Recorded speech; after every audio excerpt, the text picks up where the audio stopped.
గోవాలో 4 ఏళ్ల బాలుడి మర్డర్ కేసులో సంచలన విషయాలు వెలుగు చూశాయి. ఇది ప్రీ ప్లాన్ మర్డర్ అని పోలీసులు వెల్లడించారు. హత్యకు ముందు బాలుడికి అధిక మోతాదులో దగ్గుమందు ఇచ్చినట్లు ఫోరెన్సిక్ నివేదికలో తేలింది. డోసుకు మించి దగ్గుమందు ఇవ్వడంతో బాలుడు అపస్మారక స్థితిలోకి వెళ్లాడని, ఆ తర్వాత మెత్తడి దిండు లేదా వస్త్రంతో బాలుడికి ఊపిరి ఆడకుండా హత్య చేసినట్లు పోలీసులు తెలిపారు. ఘటనా స్థలంలో 2 ఖాళీ దగ్గుమందు సీసాలను పోలీసులు గుర్తించారు.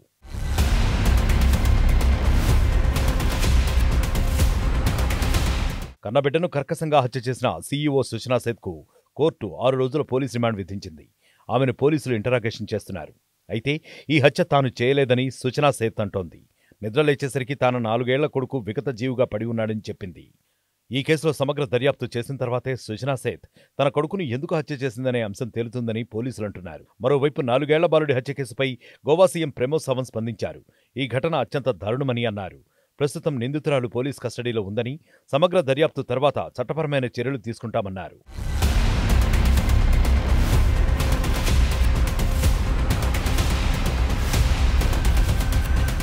నిందితురాలు Suchana Seth the mindful AI lab సీఈఓగా ఉన్నారు. ఆమె ఆర్టిఫిషియల్ ఇంటెలిజెన్స్ ఎక్స్పర్ట్, డేటా సైంటిస్ట్గా 12 ఏళ్ల ఎక్స్పీరియన్స్ ఉంది. గత శనివారం తన 4 ఏళ్ల కుమారుణ్ణి తీసుకుని ఉత్తర గోవాలోని ఓ హోటల్కు వెళ్లారు సుచనా సేత్. ఆ తర్వాత హోటల్ గదిని ఖాళీ చేసి వెళ్లిపోయారు. అయితే గదిని శుభ్రం చేసేందుకు వెళ్లిన హోటల్ సిబ్బందికి అచేతనంగా పడి ఉన్న బాలుడు కనిపించాడు. వెంటనే పోలీసులకు సమాచారం ఇవ్వడంతో వారు ఘటనాస్థలికి చేరుకున్నారు. బాలుడి మృతదేహాన్ని పోస్టుమార్టం నిమిత్తం ఆసుపత్రికి తరలించారు.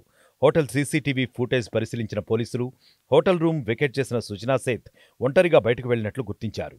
నిందితురాలి కోసం గాలింపు చర్యలు చేపట్టిన పోలీసులు సుచనా సేత్ను చిత్రదుర్గ జిల్లాలో అదుపులోకి తీసుకున్నారు. మరోవైపు సుచనా సేత్కు ఆమె భర్త వెంకట్రామన్కు మధ్య గొడవలు ఉన్నట్లు పోలీసుల దర్యాప్తులో తేలింది. గత కొంతకాలంగా వీరిద్దరూ విడివిడిగా ఉంటున్నారు. సుచనా సేత్ కర్ణాటకలోని చిత్రదుర్గలో ఉంటుండగా ఆమె భర్త వెంకట్రామన్ ఇండోనేషియాలోని జకర్తాలో ఉంటున్నారు. కన్నకొడుకు మరణవార్త తెలిసి ఇండియాకు వచ్చిన వెంకట్రామన్కు పోలీసులు బాలుడి మృతదేహాన్ని అప్పగించారు.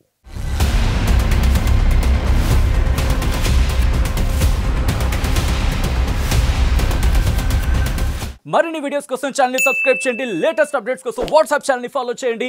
అండ్ లింక్ డిస్క్రిప్షన్ లో ఉంది.